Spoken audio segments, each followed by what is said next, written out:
श्री कृष्णाय नमः। श्री गोपीजन वल्लभाय नमः। श्रीमदाचार्य चरण कमलेभ्ये नमः। श्री गुसाई जी परम दयालवे नमः। श्री गुरवे नमः। अपने माथे बिराजते सेव्य स्वरूपाय नमः। सर्व वैष्णवने जय श्री कृष्ण। આપણે ગુસાઈજીના જીવનમાંના પ્રેરક પ્રસંગો જોઈ રહ્યા છે. એમાં જ એક આગળ નવો પ્રસંગ આજે આપણે જોઈશું. મથુરામાં ચોબાઓ રહેતા અને ચોબાઓમાં એ લોકોની એક નાની ટોળકી હતી અને એ બધી ટોળકી આમ ભાંગ પીએ, મજાક મસ્તી કરે, મશ્કરી કરે એકબીજાની, એવી રીતે એમાં આનંદ માણતા. અને તેમાં એક ચિત્તુ ચોબો હતો. એની પાસે એક ઠગ વિદ્યા હતી, એટલે લોકોને કેવી રીતે મૂર્ખ બનાવવાનું એની વિદ્યા એ બહુ સારી રીતે જાણતો હતો. અને એની એક નાની અમસ્તી ટોળકી હતી. તો એ ચિત્ત ચોબાને ખબર પડ્યું કે ગોકુળમાં કોઈક એવા ગુસાઈજી તરીકે કોઈક આવ્યા છે અને લોકો એમને ભગવાન માને છે, એમને જય જયકાર કરે છે. તો ચાલો આપણે એકવાર જઈને એમના દર્શન લઈએ, એમની પરીક્ષા કરીએ. આવો મનમાં વિચાર કરી એ ચિત્તુ ચોબો પોતાના 2-4 મંડળીના મિત્રો સાથે લઈને ત્યાં ગુસાઈજીના દર્શન માટે આવ્યો.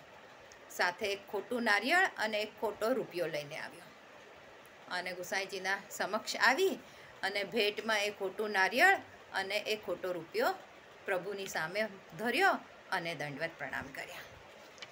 હવે ગુસાઈજી તો અંતર્યામી, એ તો જાણતા હતા જ આ ચિત્તુનું જે નાટક છે બધું એ અંદરથી જાણી ગયા. એમણે તરત જ પોતાના એક સેવકને કહ્યું કે આ નારિયેળ ફોડો અને એની પ્રસાદી બધાને આપી દો, અને આ રૂપિયો છે એ બજારમાં જઈને એનું પરચુરણ લઈ આવો, એટલે છૂટા કરાવી લાવો. એટલે સેવકે એ ખોટું નારિયેળ લીધું અને બધાના સમક્ષ ત્યાં ફોડ્યું તો એ સાચું નીકળ્યું.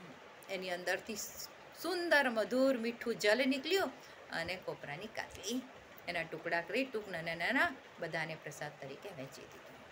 એ ચિત્તુ ચોબો તો જોતો જ રહી ગયો અને જે સેવકને પરચુરણ લેવા મોકલાવ્યું હતું રૂપિયો છૂટો કરાવવા, એ પણ એ ખોટા રૂપિયાનું પરચુરણ લઈને આવ્યો. ચિત્તુ સ્વામી તો આમ આશ્ચર્યચકિત થઈને વિસ્મારિત નજરોથી જોતો જ રહ્યો કે અરે આ ખોટું નારિયેળ અને ખોટો રૂપિયો કેવી રીતે ચાલી ગયો. ખરેખર આપ તો સાક્ષાત છો, ભગવાન છો આપ.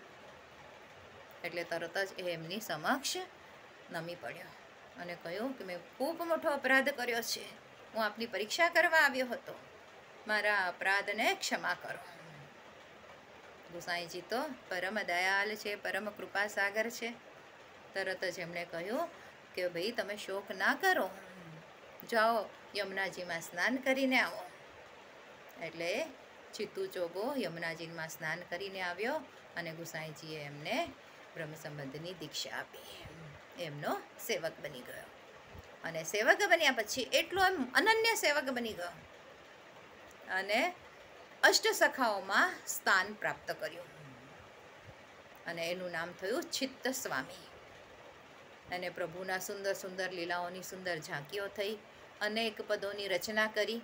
અને આજે જે આપણે કીર્તનો ગાય છે એ કીર્તનોમાં ચિત્ત સ્વામીના પણ ઘણા બધા કીર્તનો હોય છે. ત્યાર પછીનો બીજો પ્રસંગ, અકબર બાદશાહને જે પરચો આવ્યો. ત્યારે દિલ્હીમાં અકબર બાદશાહનું રાજ્ય હતું. તે હિન્દુઓનો વિરોધી જરાય નહોતો અને અવારનવાર ગુસાઈજીના દર્શન કરવા માટે આવતો હતો.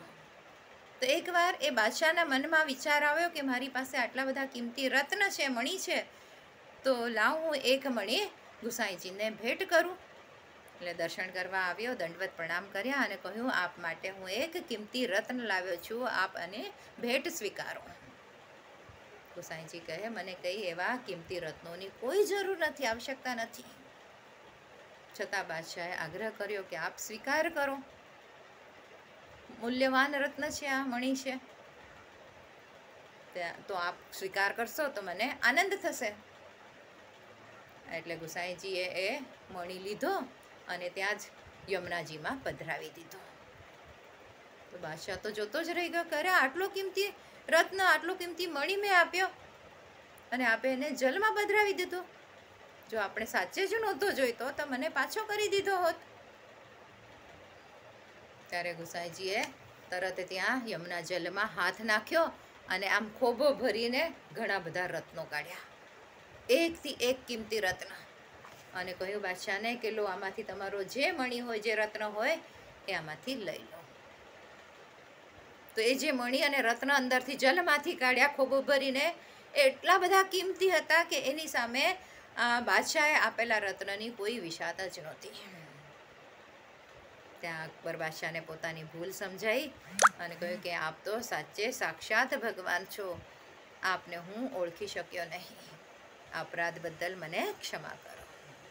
આવો સુંદર પ્રસંગ આપણે જાણ્યો. આજ માટે આટલું જ. આજના મારા વચનોને પ્રભુ ચરણોમાં સમર્પિત કરું છું. કૃષ્ણાર્પણમસ્તુ. જે કંઈ ભૂલ ચૂક થઈ હોય તે માટે ક્ષમા ચાહું છું.